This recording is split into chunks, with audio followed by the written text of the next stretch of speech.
আসসালামু আলাইকুম। আমি ডাক্তার মাসুদ রানা। প্র্যাকটিস করছি ঢাকাতে। First smiles dental and Aarush medical and dental care. তো ইন্টারেস্টিং জিনিস আপনাদের দেখাই।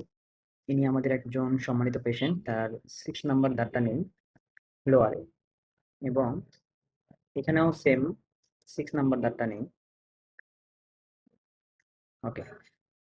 তো এটা হওয়ার কারণ কি হতে পারে? ওকে। তার বয়স হচ্ছে মাত্র 14 বছর। যখন পেশেন্টের ফ্যামিলির সাথে আমি কথা বলি, তখন তারা বলছে যে এটা ফেলে দিয়েছি। কারণ তারা জানে যে দাঁত ফেলে দিলে নতুন দাঁত আসবে। আচ্ছা, হয়তো কেউ না কেউ চিকিৎসা করেছে। কারণ আমার প্রশ্ন হচ্ছে, এই পেশেন্ট তার সারা জীবন পড়ে আছে। সে যখন খাওয়া-দাওয়া করবে কিভাবে খাবে? এটা একটা প্রশ্ন।